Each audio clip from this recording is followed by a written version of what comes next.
सुखदेव थापर भारतीय स्वतंत्रता संग्राम के एक महान और साहसी क्रांतिकारी थे।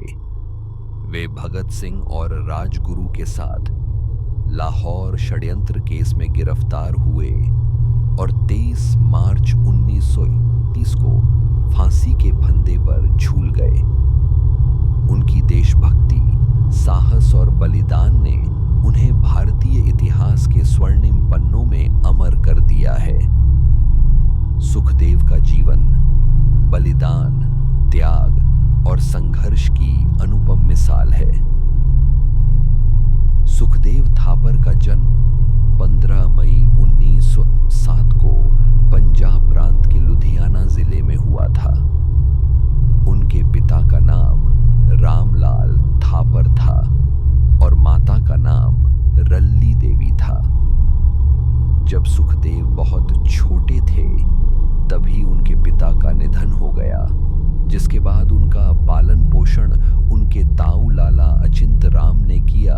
उनका परिवार संपन्न और शिक्षित था। सुखदेव ने लाहौर के नेशनल कॉलेज से शिक्षा प्राप्त की, जहां उनके संपर्क में भगत सिंह और अन्य क्रांतिकारी साथी आए। यहीं से उनके जीवन की दिशा बदल गई।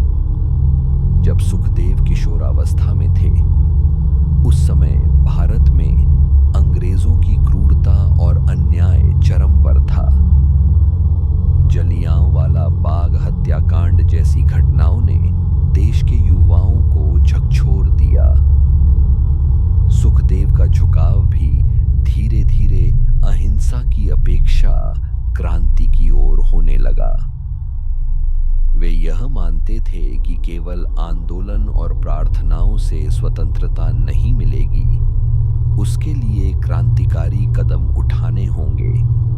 8 अप्रैल 1929 को भगत सिंह और बटुकेश्वर दत्त ने दिल्ली की सेंट्रल असेंबली में बम फेंके। इसका उद्देश्य किसी को मारना नहीं था, बल्कि अंग्रेजी सरकार को जगाना था।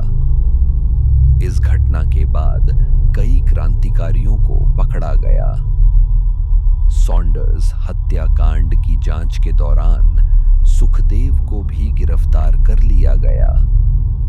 उन पर मुकदमा चला, जिसे लाहौर षड्यंत्र केस कहा गया। गिरफ्तारी के बाद जेल में भी सुखदेव ने अपना साहस नहीं छोड़ा। वे कैदियों के अधिकारों के लिए संघर्ष करते रहे। जेल में उन्होंने अनशन किया, अंग्रेजों की जेल नीतियों का विरोध किया और ब्रिटिश न्याय प्रणाली की पोल खोली। जेल में भगत सिंह, सुखदेव और राजगुरु ने एक दूसरे को विचारों से प्रेरित किया। तीनों में गहरी मित्रता थी और वे भारत के भविष्य की कल्पना एक स्वतंत्र, समाजवादी और समानता आधारित राष्ट्र के रूप में करते थे।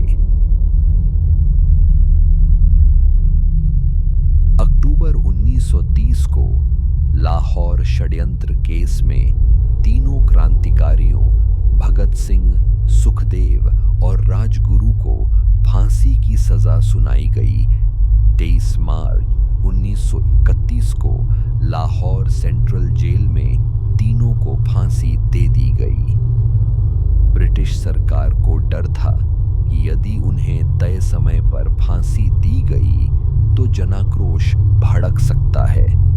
इसलिए उन्होंने तय समय से एक दिन पहले ही उन्हें गुपचुप फांसी दे दी।